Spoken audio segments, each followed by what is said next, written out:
नमस्कार दोस्तों, स्वागत है आपका मनदीप महेंद्र शो में। हरियाणा डीजीपी का एक पत्र वायरल हो रहा है आज। उसमें जो हरियाणा के गवैये हैं ना, ये कहा गया है कि जो ये गाने गलत गाने गाते हैं, उनको अपराध की से देखा जाए। मेरे साथ आज बातचीत में महेंद्र सिंह है। सर, स्वागत है आपका। धन्यवाद मनदीप जी। सर, क्या कुछ कहेंगे जो एक लेटर वायरल हो रहा है? मनदीप जी, हमारे यहाँ पर है ना एक मानसिकता है पुलिस के काम को लेकर। मानसिकता ये है कि पुलिस का काम तब शुरू होता है जब कोई क्राइम हो जाए। क्राइम हो गया तो उसके बाद एफआईआर करनी है, क्रिमिनल को ढूंढना है, पकड़ना है। पुलिस का काम यही है। लेकिन सच्चाई ये है कि हमारी ये जो लॉ एंड ऑर्डर एजेंसीज होती हैं, पुलिस होती है और सिक्योरिटी एजेंसीज होती हैं, उनका काम सिर्फ क्राइम होने के बाद शुरू नहीं होता है। उनका काम क्राइम से पहले इस बात को देखने से शुरू हो जाता है कि कहीं कोई क्रिमिनल कॉन्स्पिरेसी तो नहीं हो रही है, और उससे भी पहले यहां से शुरू हो जाता है कि कहीं कोई ऐसा फैक्टर तो नहीं है, कोई ऐसे हालात तो नहीं बन रहे हैं, कोई ऐसा माहौल तो नहीं बना रहा है जिससे क्राइम प्रमोट हो, जिससे क्राइम ट्रिगर हो, क्रिमिनल माइंड ट्रिगर हो। जी। तो ये जो डीजीपी साहब ने लेटर जारी किया है, इसमें जो एक पैराग्राफ डेडिकेट किया गया है हरियाणा के गवैयों को, गायकों को, और जाहिर तौर पर हमें ये समझ में आता है कि ये किन के बारे में कहा गया है। ये उन्हीं लोगों के बारे में कहा गया है जो अपने गानों में क्राइम को प्रमोट करते हैं, जो अपने गाने में क्रिमिनल्स को, गैंगस्टर्स को ग्लैमराइज करते हैं, उनको इस तरह से दिखाते हैं कि क्या लाइफ है, क्या रुतबा है इनका, क्या टोरा है इनका समाज में, क्या सम्मान है इनका समाज में। जिनके गानों के बोल ऐसे ऐसे होते हैं कि मानो बड़े बड़े नेता क्रिमिनल के ही कदमों में पड़े हुए हैं, सारी सरकारें क्रिमिनल चलाते हैं, ये जज पुलिस उनकी पहरेदारी में लगी रहती है। इस तरह का एक माइंडसेट तैयार करने के लिए जो गाने बनाए जाते हैं, उनके ऊपर ये निशाना साधा गया है। और पिछले दिनों भी हमने देखा जी। कि कुछ गानों को बैन किया गया था, इस तरह हाँ, के बहुत गानों सारे जो को। गन कल्चर के गाने थे उनको बैन कर दिया गया था। जी। और साथ में अब एक बात और उठेगी जो पहले उठी थी कि हरियाणवी संस्कृति पर कटाक्ष है। ये भी कहेंगे, ये लोग लाइव आते हैं फिर बोलते हैं ये चीजें। कैसे हरियाणवी कटाक्ष कैसे? कटाक्ष करते हैं ये कि ये गलत कर रही है सरकार, हरियाणवी संस्कृति को कहीं ना कहीं प्रभाव पड़ेगा इन चीजों से जो ये फैसले लिए जा रहे हैं। तो मतलब क्या ये लोग मान के चलते हैं कि हरियाणवी संस्कृति का मतलब यही है? ये कब से थी हरियाणवी संस्कृति के गैंगस्टर्स हैं, उनका राज चल रहा है? ये कब थी हरियाणा की संस्कृति के गैंगस्टर्स का सम्मान है हमारी संस्कृति में? ये कब से थी संस्कृति कि हम लोग लॉ एंड ऑर्डर को फॉलो नहीं करते हैं, हम लोग पुलिस कानून से नहीं डरते हैं, बल्कि पुलिस कानून हमसे डरता है, जज हमसे डरते हैं, अदालतें हमारे सामने नतमस्तक हैं? ये कब थी हमारी संस्कृति? और अगर ये संस्कृति थी तो फिर ऐसी संस्कृति होनी नहीं चाहिए, क्योंकि इससे कोई देश, प्रदेश, कोई समाज आगे बढ़ नहीं सकता है। अगर ऐसी संस्कृति किसी के दिमाग में थी तो वो दिमाग भी खत्म हो जाना चाहिए, वो मानसिकता भी खत्म हो जानी चाहिए। जी। तो जो गन कल्चर के गानों पे रोक लगी थी तो एक कंट्रोवर्सी शुरू हो गई थी हरियाणा के अंदर। ये कहा गया था कि ये टारगेट किए जा रहे हैं, टारगेट के अनुसार ही बंदी लगाई जा रही है गानों पे, या तो सभी के बंद हो। हाँ, ये हाँ, बातें थी। बिल्कुल। ये कहा जाता जा रहा था कि भी बॉलीवुड में भी तो ऐसे फिल्में बनती हैं, हाँ। उधर भी ऐसे गाने बनते हैं, दूसरे उसमें देख लो रीजनल लैंग्वेज में ऐसे गाने बनते हैं। ये दलील मनदीप जी ऐसी ही है कि आप मान के चलिए कि अगर कोर्ट में पुलिस ने किसी चोर को पकड़ के जज के सामने पेश किया और वो चोर कह रहा है कि मैंने तो सिर्फ चोरी की है, आप देखिए शहर में तो मर्डर भी हो रहे हैं, पहले उन मर्डर्स को पकड़िए, बाद में मुझे सजा दीजिए। फिर पुलिस अगर किसी मर्डर को पकड़ के लेके आती है तो वो ये कहती है कि शहर में तो आतंकी हमले भी हो रहे हैं, पहले आतंकियों को पकड़ो ना, बाद में मुझे सजा देना। तो हर एक आदमी वो जो भी काम करता है, अच्छा है बुरा है, उसको जस्टिफाई करने के लिए उसके पास दलीलें होती हैं कि भी मुझसे भी तो बड़े क्रिमिनल हैं, लोग ऐसा भी तो कर रहे हैं, वैसा भी तो हो रहा है। लेकिन अगर पुलिस प्रशासन अदालतें इस आधार पर फैसला करने लगे, सरकारें इस हिसाब से चलने लगे, तो फिर आप मान के चलिए कि समाज में अराजकता फैल जाएगी। फिर तो ये क्राइम होंगे ही, क्योंकि एक से बढ़कर एक क्राइम दुनिया में हो रहे हैं। चोरी से ऊपर का क्राइम है, किसी का मर्डर करना, किसी का रेप करना, और कैटेगराइज हैं हमारे कानून में ही।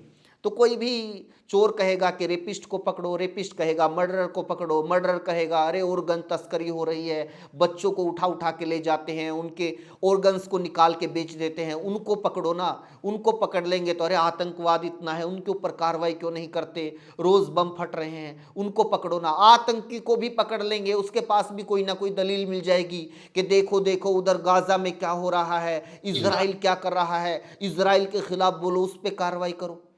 तो आप इस तरह इन दलीलों को सुनते रहेंगे तो आप कुछ नहीं कर पाएंगे। फिर जी तो आप ये मान के चलिए कि जो हो रहा है ऐसे ही हो रहा है, होने दो, फिर पुलिस को किस बात की चिंता है। जी, बहुत ऐसे कानून बहुत सारी व्यवस्था नहीं चलती है। जी सर, महेंद्र जी, बहुत सारे जो युवा साथी हैं, जो नई जनरेशन की बात करूं, वो इनको आइडल मानते हैं, हीरो मानते हैं इनको, और इनके लिए पैदल यात्रा तक करते हैं सर। ये ट्रेंड चला हुआ है हरियाणा के अंदर। ये पुलिस की जो चिंता है ना, मैं आपको बताऊं, अभी इंडिया जस्टिस नाम से एक रिपोर्ट आई है मनदीप जी, आप उसको पढ़ेंगे, उसमें कानून व्यवस्था के बारे में जो टिप्पणियां की गई हैं हरियाणा की, वो बहुत गंभीर है। हरियाणा की स्थिति बिहार से भी खराब है कई मायनों में। और बच्चे क्राइम में कितने इन्वॉल्व हैं, कितने इन्वॉल्व हो रहे हैं, जेंजी क्राइम में कितने इन्वॉल्व हो रहे हैं, ये बहुत सारे, जिनको हम लोग हिकारत की नज़र से देखते हैं ना बहुत सारे स्टेट्स को, उनसे भी ज़्यादा बुरी स्थिति हमारे हरियाणा में है। हमारे हरियाणा के बारे में केंद्र सरकार ने, मोदी सरकार ने बाकायदा ये रिपोर्ट दी है, सामाजिक प्रगति सूचकांक में कहा है कि हरियाणा देश का सबसे असुरक्षित राज्य है। ऐसे प्रदेश में अगर ये सिनेमा के जरिए, गानों के जरिए क्राइम को प्रमोट किया जाता है, क्राइम का महिमा मंडन होता है, तो ये अपनी ही पैर पे नहीं, अपनी गर्दन पे कुल्हाड़ी मारने वाली बात है। फिर तो हम लोग ये मान के चले कि ये जो क्राइम हो रहा है ये अच्छा है, ये होता रहना चाहिए। इन क्रिमिनल्स को सम्मान की नज़र से हमें देखना चाहिए, और इन क्रिमिनल्स को सम्मानित बताने वाले गाने वालों को हमें सुपरस्टार का दर्जा देना चाहिए। और ये दिया जा रहा है, ये दिया जा रहा है। और हर स्तर पर मैं आपको देखता हूं, बहुत सारे नेता अपनी राजनीतिक रैलियों में ऐसे कलाकारों को बुलाकर सम्मानित करते हैं, उनसे परफॉर्मेंस करवाते हैं। इसका एक अलग किस्सा है, मैं आपको बताऊंगा। लेकिन उनको बुलाकर सम्मानित किया जाता है कि ये देखो, ये हमारे हरियाणा की शान है। यहां तक मैं देख के हैरान होता हूं कि कॉलेजेस में, यूनिवर्सिटीज में ऐसे कलाकारों के प्रोग्राम होते हैं, उनको बुलाया जाता है सेलिब्रिटी के तौर पर। वो कलाकार जो खुद कभी किसी कॉलेज, किसी यूनिवर्सिटी की पैड़ी नहीं चढ़े, मुश्किल से 10वीं 12वीं पास होंगे, और 10वीं 12वीं पास भी किस तरह से की है वो आपको, हमको पता है, उनके बौद्धिक स्तर से हमें पता चलता है। आप उनसे पूछ लीजिए कि आप छोड़िए किसी कॉलेज के किसी सब्जेक्ट, किसी यूनिवर्सिटी के किसी सब्जेक्ट, किसी पीएचडी की, किसी एमफिल की रिसर्च के बारे में, आपने जो लास्ट क्लास पास की थी उसके तमाम सब्जेक्ट्स की स्पेलिंग भी आप छोड़ दीजिए, आप सिर्फ नाम बता दीजिए टोटल कि कितने सब्जेक्ट थे, कौन कौन से सब्जेक्ट थे, वो नहीं बता पाएंगे। तो इंटेलेक्ट लेवल पर ये स्तर होता है, उन लोगों को आप जेंजी के सामने शिक्षण संस्थानों में हीरो की तरह पेश कर देते हो। आप सोचते नहीं हो क्या कुछ भी कि इन बच्चों के ऊपर क्या असर पड़ेगा। मैं इस चीज के लिए ना, ये जो हमारे गायक हैं जी मैं बिल्कुल इन पर निशाना नहीं साध रहा हूं, ना ही मैं इसको इनका गुनहगार ठहरा रहा हूं, क्योंकि मैं बता रहा हूं कि इनका एजुकेशन का, इंटेलेक्ट का लेवल ये है। इन बेचारों को नहीं पता है, इनको तो सच में कानून के बारे में भी पूरी जानकारी नहीं है कि आप जो जो चीजें दिखा रहे हैं, अगर ये असलियत में कर देंगे, जो कि ये नहीं करते हैं कभी भी, असलियत में अगर कर देंगे तो आपको कितने साल तक जेल में सजा काटनी पड़ेगी। इनको इतना बौद्धिक स्तर, इतनी समझ नहीं होती है कि कौन सी चीज क्राइम है, कौन सी चीज सभ्य समाज में जो एक्सेप्टेबल है। इनको नहीं पता है कि कौन सी चीज दिखाने से महिलाओं का अपमान होता है या कौन सी चीज दिखाने से महिलाओं का सम्मान होता है, कौन सी चीज दिखाने से समाज में जातीय भेदभाव पनपता है, कौन सी चीज दिखाने से समाज में द्वेष पैदा होता है, इन लोगों को नहीं पता होता है। इसीलिए ये लोग गलती करते हैं ये लोग, क्योंकि इनको नहीं पता है और बहुत सारे लोग इनको देखना चाहते हैं, इनकी चीज़ें वायरल हो जाती है क्योंकि उनका भी बौद्धिक स्तर यही है, तो ये मान के चलते हैं कि ये सही है। जबकि असलियत ये है हरियाणा के बहुत सारे कलाकारों की, और बहुत सारों को मैं निजी तौर पे जानता हूँ, इसलिए हम पूरे प्रोग्राम में कोशिश करेंगे किसी का नाम नहीं लेंगे, जी। लेकिन सच्चाई ये है मेरे हरियाणा के जेंजी, मेरे हरियाणा के लोगों, समझ लीजिए कि ये कलाकार पहले कैसेट्स के लिए गाते थे या उनमें काम करते थे, फिर सीडी का ज़माना आया और उसके बाद अब यूट्यूब का ज़माना है। मिलियंस में इनकी व्यूवरशिप आती है, मैं मानता हूँ, लेकिन सच्चाई ये है कि सिर्फ यूट्यूब की इस व्यूवरशिप से इनका घर नहीं चलता है, इनका परिवार नहीं चलता है। इनसे आप पूछिए, कभी अगर आपके कोई नज़दीकी है तो पूछिए इनसे कि भाई साहब घर कैसे चलता है। घर चलता है जगरातों में गाने से जी, घर चलता है कोई सामाजिक कार्यक्रम है, किसी की ब्याह है, शादी है, बर्थडे है, गौशाला के प्रोग्राम में गाने से घर चलता है। और घर चलता है इनका नेताओं की रैलियों में नाचने गाने से, उन नेताओं की रैलियों में प्रोग्राम करने से, परफॉर्मेंस देने से, जिन नेताओं को ये अपने गाने में इस तरह से दिखाते हैं कि ये नेता तो इनके पैरों में पड़े रहते हैं। ये नेताओं के बारे में दिखाते हैं, नेता पैरों में पड़ा है, पुलिस आगे पीछे चाकरी में लगी हुई है, जज आपका ब्याह करवा रहा है, कानून व्यवस्था आपके कदमों में है, सीएम रोज आपको फोन करता है, जिसकी मर्जी सरकार बनवा सकता हूं, जिसकी मर्जी सरकार गिरवा सकता हूं। जबकि ये सच्चाई नहीं है। सच्चाई बेचारों की ये है कि एक एक प्रोग्राम लेने के लिए, एक एक रैली का प्रोग्राम लेने के लिए ये लोग नेताओं की कोठियों पर, उनके घरों पर कई कई बार चक्कर काटते हैं, तब जाकर इनको कोई प्रोग्राम मिलता है, इनकी मंडली का काम चलता है। और इसलिए आप ये भी देखेंगे कि कई बार आपको बहुत सारे कलाकार ये लगेंगे कि यार ये तो फलानी पार्टी या फलाने नेता का समर्थक है, आपको अगले ही दिन वो आदमी उसके ठीक विरोधी नेता, ठीक विरोधी पार्टी की रैली में गाता हुआ या नाचता हुआ मिल जाएगा। तो सच्चाई ये है जी। इसको अगर आप छिपा के एक फैंटेसी की दुनिया बना लेते हैं, उससे भ्रम पैदा होता है, उससे ये लोगों को लगता है कि नहीं यार ये तो रियल लाइफ में कितने बड़े क्रिमिनल होंगे, ऐसे ऐसे गाने लिखते हैं, नु छाती में जाकर लागे लोग का जो सच में ही फील करते हैं। लेकिन सच में ये लोग भी ना कोई क्रिमिनल माइंड है, ना ये कोई बदमाश है, ना कोई ये ऐसे इस तरह का माइंडसेट रखते हैं कि भाई ये कानून व्यवस्था को ध्वस्त करना चाहते हैं। अब क्या करें, बेचारों में समझ ही इतनी है। जी। सर दूसरी बात एक और है, जैसे मैं लाइव भी सुन रहा था एक दो को, वो कहते हैं कि व्यूवरशिप तो नहीं आती अगर हम सभ्य गाने निकालते हैं तो लोग देख के नहीं राजी, लोग तो इन चीज़ों को ही देख के राजी है। हाँ, ये सच्चाई है उनकी। हाँ। लोग तो मनदीप जी, सबसे ज्यादा व्यूवरशिप पता है किस चीज की है हमारे देश में? ब्लू फिल्म्स की, पोर्न इंडस्ट्री की। सबसे ज्यादा सर्च की जाने वाली, सबसे ज्यादा देखी जाने वाली चीजें हमारे देश में ये हैं।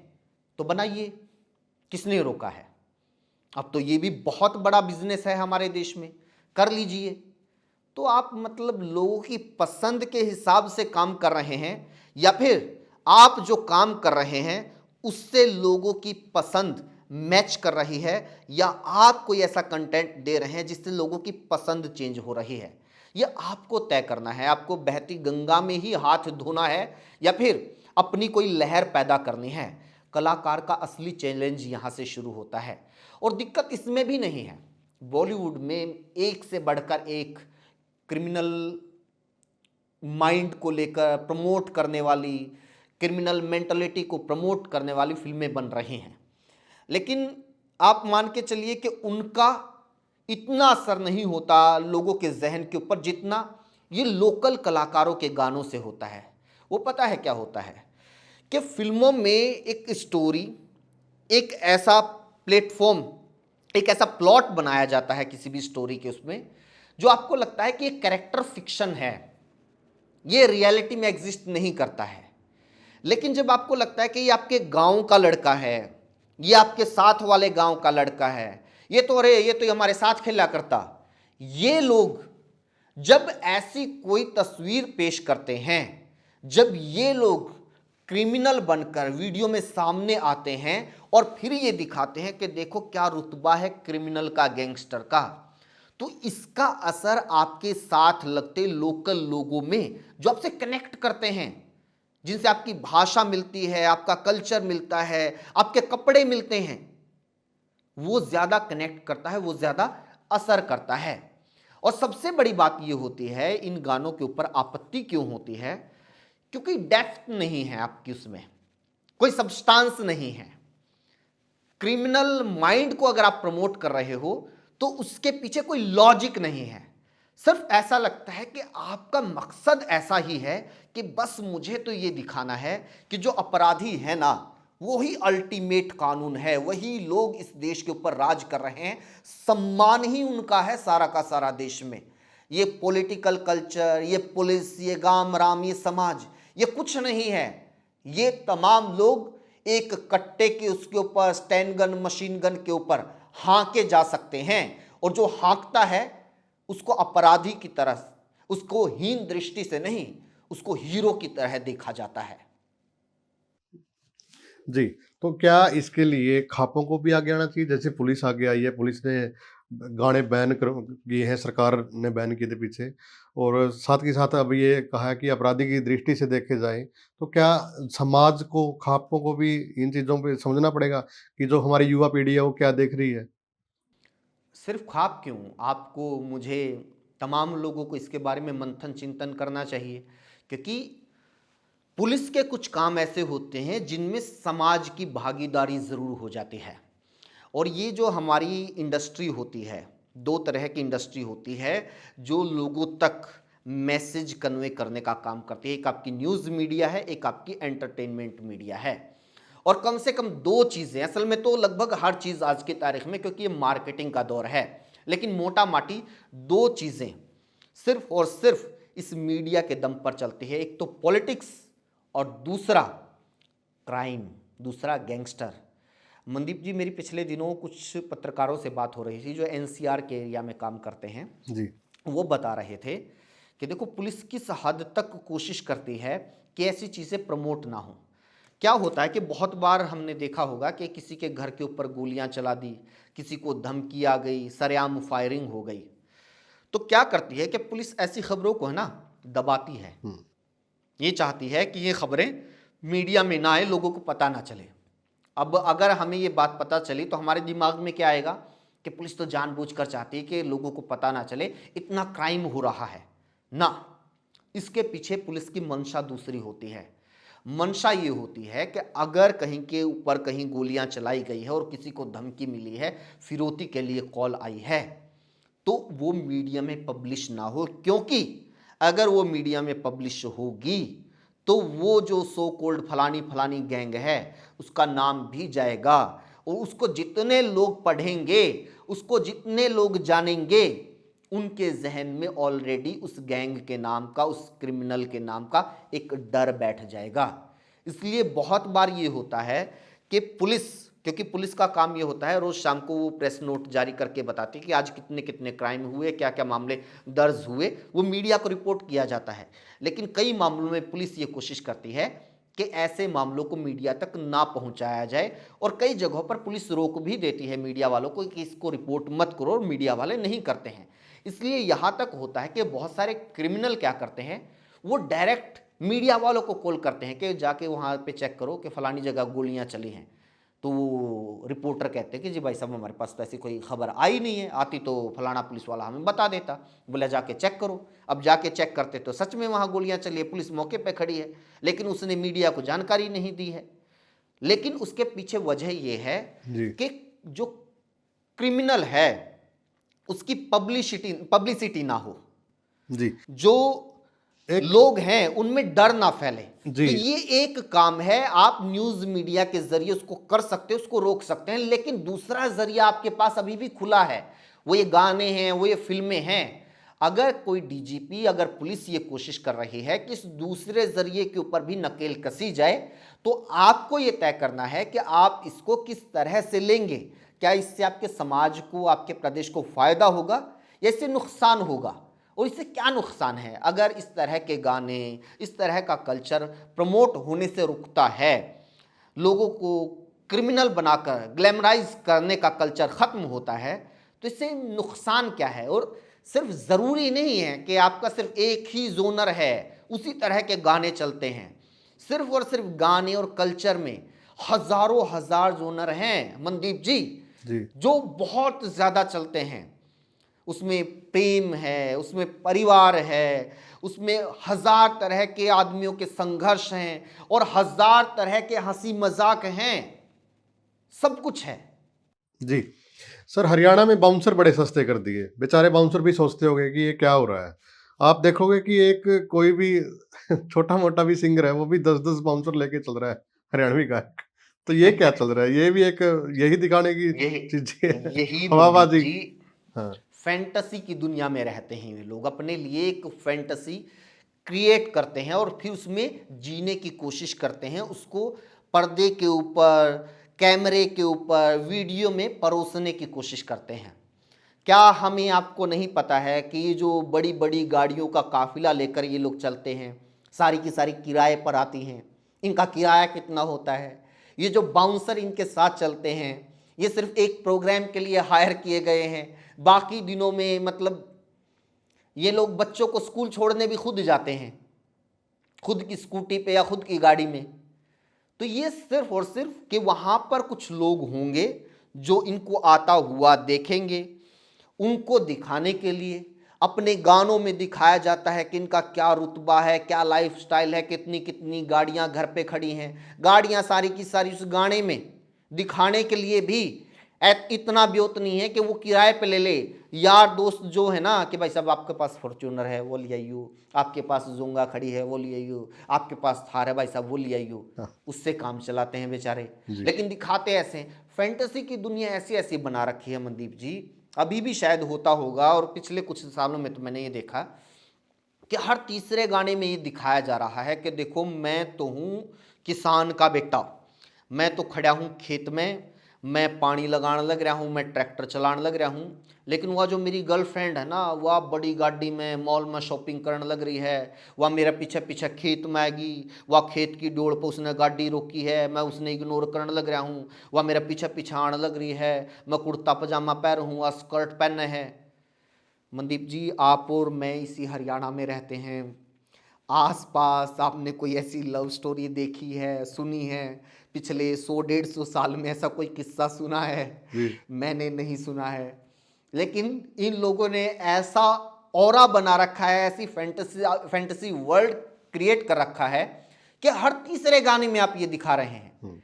ये होता है ना कि भी हमें कुछ चीज़ें क्रेजी करती हैं कि जो हम करना चाहते हैं, जो हम नहीं कर पाते हैं, अगर वो कोई करता है तो हमें उससे खुशी मिलती है।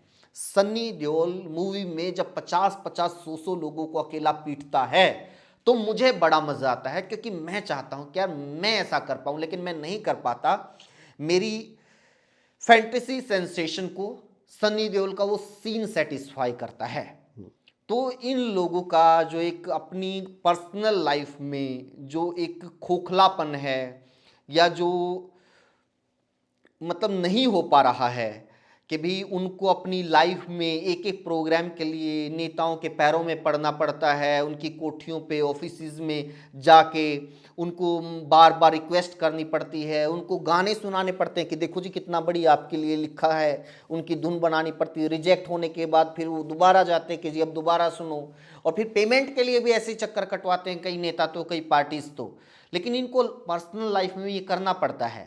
अब ये जो खोखलापन है इसको दूर कैसे किया जाए? फिर उसके लिए आप अपना मोबाइल कैमरा या जो भी आपके पास कैमरा है उसको ऑन कीजिए और उसके ऊपर आप ऐसा कैरेक्टर बनकर सामने आइए जिसमें ये सारे नेता आपके पैरों में पड़े हों। ये लोगों को बताया जाए कि नेता वगैरह इसके सामने क्या है, ये इतनी बड़ी तोप है, ये सरकार ने गिर दे एक फोन कॉल पे। जी महेंद्र जी, बहुत सारे गाने तो इनके ऐसे हैं, मैं कई बार सोचता हूँ कि अगर ये फैमिली इनकी देखती होगी, इनके रिश्तेदार देखते होंगे, तो वो क्या सोचते होंगे? देखे नहीं मनदीप जी, जाते गाने, शर्म आती है। नहीं देखो मैं क्या करूं, बहुत सारी कैटेगरीज हैं और हम लोग यहाँ पर कोई ऐसा नहीं है कि बड़े सभ्यता संस्कृति के ठेकेदार हैं, और कलाकारों के ऊपर ये प्रेशर भी रहता है कि हर चीज़ के ऊपर कोई ना कोई ऑफेंड हो जाता है। कुछ चीज़ें मुझे बुरी लग रही हैं, ये दूसरी चीज़ें आपको बुरी लग रही हैं, और कुछ चीज़ें परिवार के ऊपर भी बना देंगे तो उसके ऊपर भी सवाल उठाने वाले मिल जाएंगे। ये बहस हमेशा चलती रहेगी।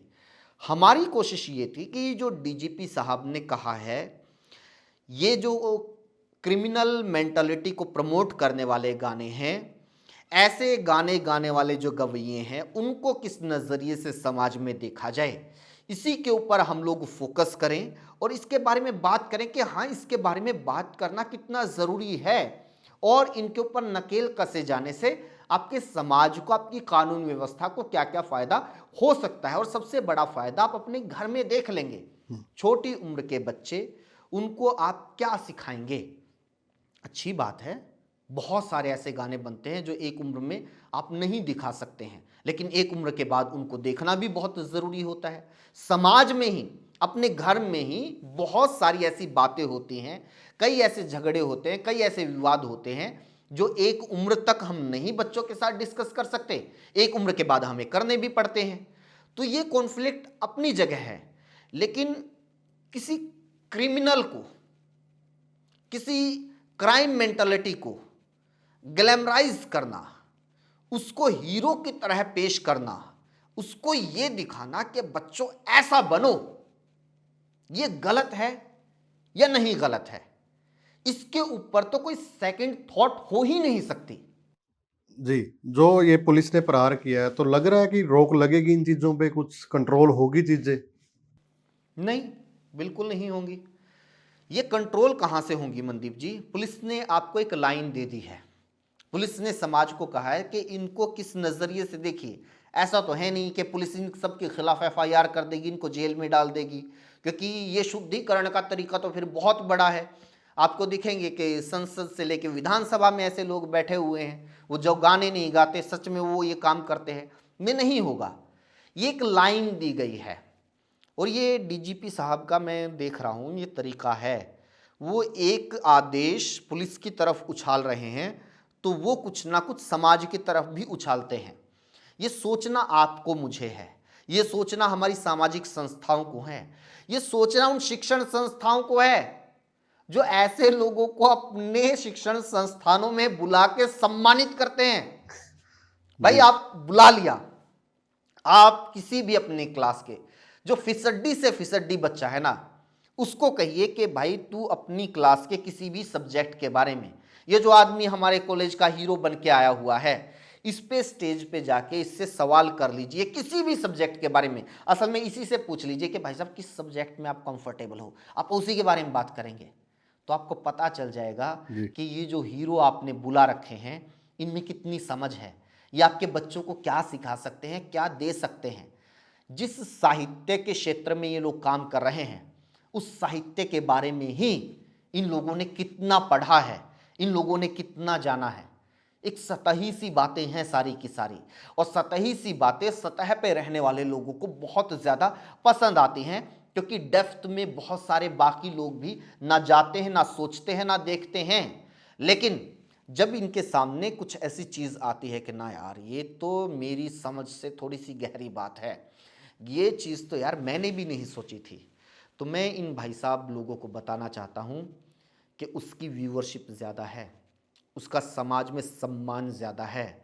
आप किसी चीज़ को पढ़ के जो भी काम कर रहे हैं, उसके चार पहलुओं को सोच के किसी भी इशू के ऊपर काम करेंगे, कोई भी गाना लिखेंगे, कोई भी पिक्चर बनाएंगे, तो वो आपकी फर्स्ट थॉट से बेहतर ही रिजल्ट देगी, वो कुछ नया और अच्छा ही निकल के सामने आएगा। अभी फिलहाल आपके पास जो ये है, वो सिर्फ यही है कि यार जो मैं सोचता हूं वो सामने वाले लाखों लोग भी सोच रहे हैं। वो लोग आपको माफ कीजिएगा, सिर्फ इसीलिए पसंद कर रहे हैं क्योंकि उनकी सोच का लेवल, उसका बौद्धिक स्तर आपसे मैच कर रहा है, इसीलिए वो आपको पसंद कर रहे हैं। ना कि वो आपको इसलिए पसंद करें कि भाई साहब ये क्या ऊंची बात करता है यार, ये तो कमाल की बात करता है, इसको देख के मैं कुछ सीखा हूँ, इसकी बातें सुन के मुझे कुछ ना कुछ है ना नया सीखने को या कुछ नए वर्ड ही मिलते हैं। जी, धन्यवाद सर बातचीत करने के लिए। तो वीडियो को ज़्यादा से ज़्यादा शेयर करें, और मैं यही कहूँगा कि जो ये दिखावे की ज़िंदगी है इसे बचें, और डीजीपी साहब का एक बड़ा संदेश है, अच्छा संदेश है। धन्यवाद।